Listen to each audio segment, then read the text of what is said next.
Flipping the Table. Hello, this is Reid Dimock, and you're listening to Flipping the Table, a podcast featuring honest conversations and brief commentaries about the future of food and farming. I'm inspired by the thousands of farmers, ranchers, entrepreneurs, activists, and policymakers across this nation who are meeting the many challenges related to nutrition, poverty, pollution, and climate. This podcast highlights the people and actions making our planet and communities healthier and more resilient. I hope to inspire listeners to use their food purchases and their votes, our democracy, to flip the table in support of a new and better food system for us all, to be part of the delicious revolution now underway.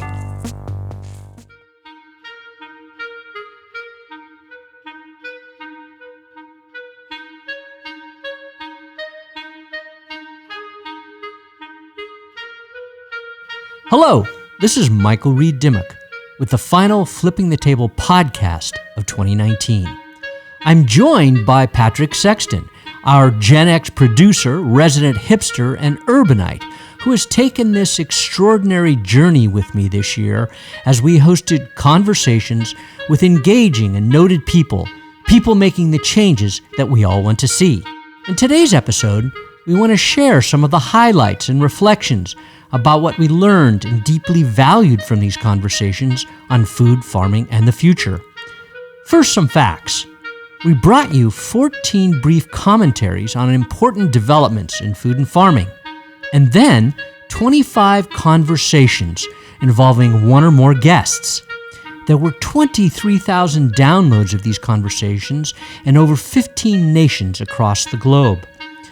Of those 25 conversations, 16 of them featured amazing women. I think this reflects the fact that the food movement is really led by powerful women, particularly in the healthy food access, racial and social justice streams.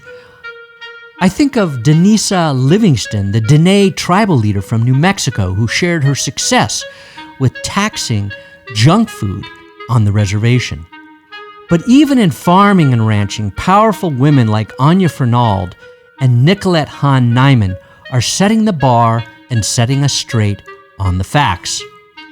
But of course, we talked with remarkable men, many veterans in the long struggle to model how agriculture must change in order to work with nature rather than against her. I think of wine growers like Paul Dolan, who took the giant Fencer Vineyards Corporation organic and now helps lead the effort to certify regenerative organic farming systems. Or Tony Coturri, the godfather of natural wines, who is a wild man that has complete faith in good farming and good bacteria to provide a wonderful wine experience. It was an amazing year, a great start. So let's dive into some specific moments that really impacted Patrick and me. When I signed up for this journey with you to do this podcast, I had no idea how much fun I was going to have and how much I learned. I was thinking we might want to start actually kind of in light of that with Eli. Sure. Because you brought Eli to the show, the great rap legend who's been making music for how long? A long time. He inspired me to make music, and I was probably, I don't know, in 8th grade at that time, maybe, freshman in high school. So almost 20 years ago. At least. Mm-hmm. And we got together with him to talk about his food journey, because he's had a lot of health problems, and food has been integral to maintaining and returning his health. But then we got into a really interesting conversation about how he has built a direct relationship with those people who support his work. Why don't we listen to a clip? They're invested in me as a human being. They want to make sure that I continue to create because it means something to them.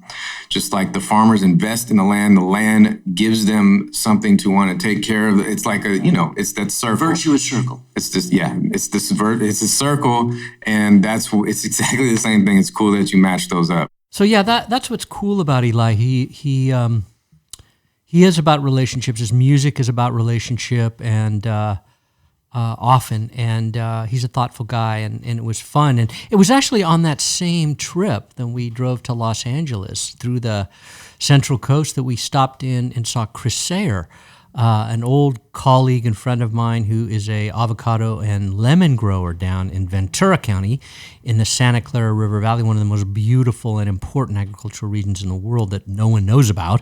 But anyway, he brought us some good things, right? There were things that you thought were cool in that. Chris was a really interesting guy. You know, when we went to Petty Ranch, it was such a fun experience for me walking in there and just seeing all of these old avocado trees that, I mean, we got a couple great pictures of you and him on either side of the avocado tree. And, you know, we got to really go in and see like the farm office, which is where we recorded this episode. And just imagine, you know, documents that were probably had been there for 15 or 20 years was what piled up, you know, just dust everywhere. And, you know, I went in there and set up all the microphones. And, you know, sometimes when you're podcasting, you don't really know exactly the environment that you're going to get into, and you just got to make it work. And I think being at Petty Ranch was definitely testing me a little bit, but it ended up being just such an interesting interview with Chris, and so grateful to have met him and to have been blessed with some amazing avocados. Yeah, and those were delicious. I just saw on his Facebook page that it is Meyer lemon season. That's right. Yeah. My Meyer Lemon out back is producing right now. Yeah, I love best. Meyer Lemons. Yeah. That was fun. That room was totally cool. I remember we put the mics on these tables and moved all this stuff. There was machinery everywhere, and it kind of made for a nice atmosphere. You could almost hear it in a way, what the room was like. Well, I guess you can't be a farmer without being a long-term optimist, especially if you're a tree farmer. Every time I put a tree in the ground, I'm putting down a 35 or 40-year bet. And so that's a little bit different stakes we're playing for than somebody, say, growing baby radishes or cilantro. You know, you can tell what the weather's going to be for the next 90 to 120 days if you're in row crop and small vegetables. But we have to kind of guess what we're looking at to the middle of the century or beyond. And that's a cloudier crystal ball. I love Chris. He's so thoughtful. He is a risk taker, but he does it with a lot of forethought. And you know, other places in the interview he talks about the fact that he's a student of history and understands a lot about human nature and society. And that's actually a good bridge to the next person we're going to hear a little bit from, and that is Jill Miyakota Taylor, who is the founder of Fierce Allies, who's been a great mentor and ally to me in my work of trying to bridge these divides of race and privilege. And man, we had at the end of that very long interview, that was 2 parts, she said something, I mean, really deep and kind of amazing towards the end, that as I listened to the interview the other day, I thought, man, she's got such strength of character, guts, and humility. She does. To say what she said. And it was a model or an example of how deep some of these conversations we've been having get. And one of the things that came through to me on the morning after Donald Trump was elected, you know, my thought was, how did we get here? And as somebody who's highly accountable, I wasn't thinking, what did they do to get us here? But I was thinking, what did I do to get us here? You know, and where have I not been showing up? And what immediately came through was the fact that as somebody who's committed to diversity, equity, and inclusion, working class white people have not been included in my agenda. And that was, and still is, a very emotional thing for me to continue to recognize. Like, I think it's fair to say I'm a hypocrite. Yeah, so that's a powerful thing. And it brings to mind another deep conversation we had that was also long in 2 parts with Paul Dolan, the grape grower from Mendocino and Sonoma County, and former CEO of Fetzer Vineyards, one of the largest wine companies in the world, which he brought into the organic world and then got into biodynamic and regenerative agriculture. And that's what we were talking about. But it has to do with this idea of of relationship to nature, as in Miyakota was talking about relationship between humans and between races and people of different levels of privilege. I mean, he really gets into how farmers have this incredible opportunity to be in relationship to nature if they stop and see. So let's hear what he had to say. Wendell Berry said a little difference, that look and see. You and I experienced Right, that film. Beautiful film. documentary. Yeah. So I think if I remember right, I said to you at that time, or a little later, was that I didn't really get the distinction between look and see till later on. So most of it's just look, but we don't see. So the opportunity for the farmer is actually to expand their level of appreciation and awareness so you can actually see how the plant is responding or not responding to things that you would either do for it, or how it's being impacted by climate change, how it's being impacted by the change of the rhythms that we're now experiencing on the planet. And that's the new opportunity for farmers to go forward. You know, Michael, I really appreciate Paul's commitment to organic and biodynamic farming. His practices for making wine almost the opposite of what everyone else is doing. And that's something that I really admire. Yeah, he's an amazing guy, a great entrepreneur, started lots of different kinds of companies, but always thinks about how to do it in ways that are regenerative, like he talks about. And I have tremendous respect for him. And another piece of the interview that I really liked was where he talked about nutrition and the need for farmers to really farm in a different way in order to improve the way that people receive their nutrition through the food. That was really striking, because you don't hear farmers talk about nutrition too much. And he did a great job explaining the linkage between the farm and people's gut health and their ability to take in nutrition, which reminds me a section of the Eli interview. We talked about that too. It was about his struggles with his ability to get healthy nutrition after recovering from his drug use. And it is so important that the farmers are doing things to support gut health. And you know, this all kind of connects to our next person, Aaron Fitzgerald, because like Aaron, Paul's really talking about how farming and farmers and ranchers are a solution to so many challenges today. And that's really what Aaron's focus is, of trying to bring all of agriculture, big agriculture, into the mix of solving problems. Food and Agriculture Society, but really our entire sector is the sector. Brown and green things are the sector that can go solve for climate change, and also this enabling rural vibrancy in our communities, as well as this ability to be that handprint on nutrition and food security around the world.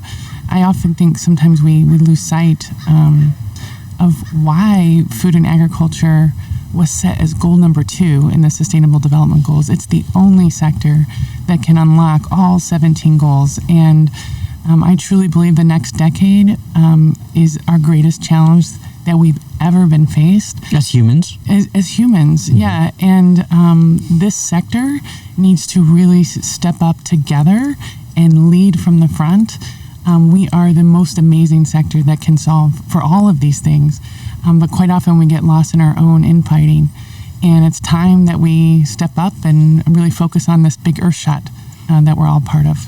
Erin is on to something very important, and we're going to follow her and probably have more conversations with her this year, actually. And in a certain way, she reminds me of Claire Fox, the executive director of the LA Food Policy Council, whom we interviewed a while back. And I know that was a really stimulating conversation for you, having lived in LA as you did for a while.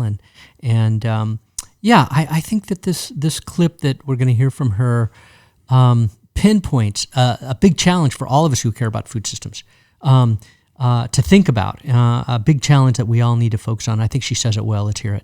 it's a question of prioritization. Right. It's still seen as sort of a boutique issue, even though food is literally essential for human life. It's not boutique in any way. It's fundamental in every way, profoundly fundamental and profoundly uniting and profoundly impactful. You know, we were talking earlier about this being truly a life or death issue. That hasn't gotten across yet. You know, I don't see the same thing in Sacramento. Okay. Same thing. I think funders aren't fully there yet. Right. I don't, you know, elected officials, you know, you have those friendly sidebars in the halls of, you know, the Capitol building. Sure. Sounds great. Of course we support. But then at the end of the day, the real backing isn't there and the real funding isn't necessarily there. And so we have to elevate our issues to make them a priority. Claire is just so right, as with many things that she talks about. She's on point. And, you know, both of us got this letter this past week announcing that she's actually going to be moving on from the Los Angeles Food Policy Council to another social venture. Yeah, I wonder who's going to take her place. Yeah, it'll be interesting to find out. She's been an amazing leader. We did 2 shows with her really this year because That's right. Yeah, we did the LA Viviana show with her, and you know, she's fantastic.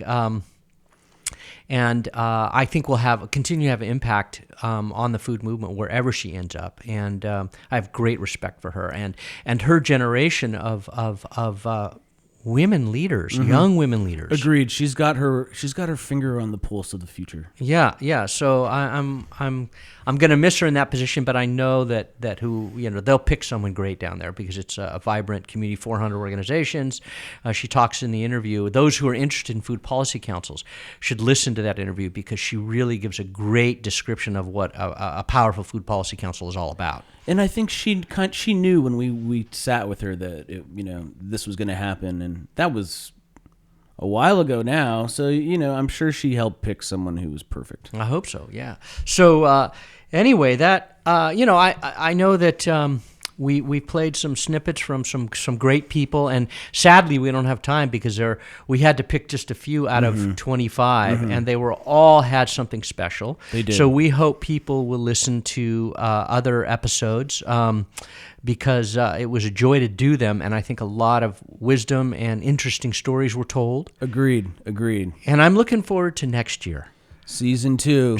We have, I think on January 9th, we're going to drop our first interview, which is with Peter Hoffman, who was the chef who in the 1990s brought the first farm-to-table restaurant to New York City and had a huge impact on restaurants in that city. He is now writing a memoir. Really amazing conversation. He's so articulate, so beautiful at framing things. And he had a tremendous impact on the city's restaurant world and also on the slow food movement. He was really one of the first chefs to really get involved in the slow food movement in New York City. And it was great to reconnect with Peter and to do that interview with him. And I think people enjoy hearing it because it's the first in a series of conversations we're going to do with entrepreneurs in the coming year who have had major impact on the food and agriculture space. The shining examples of individuals who used their entrepreneurial talents and skills and spirit to transform the system. So I'm really looking forward to season 2. Me too. It's going to be great. It's going to be a lot of fun, guys. Hope you join us. You have been listening to Flipping the Table, a podcast about food, farming, and the future. Flipping the Table is hosted by me, Michael Reid Dimock, and produced by Patrick Sexton. Our production colleague is Doris Meyer. Our sponsors include Roots of Change and the Public Health Institute. If you have questions, comments, suggestions, or would like to sponsor Flipping the Table, please email us at comments@fthetable.com. That's comments@fthetable.com. Thank you for listening.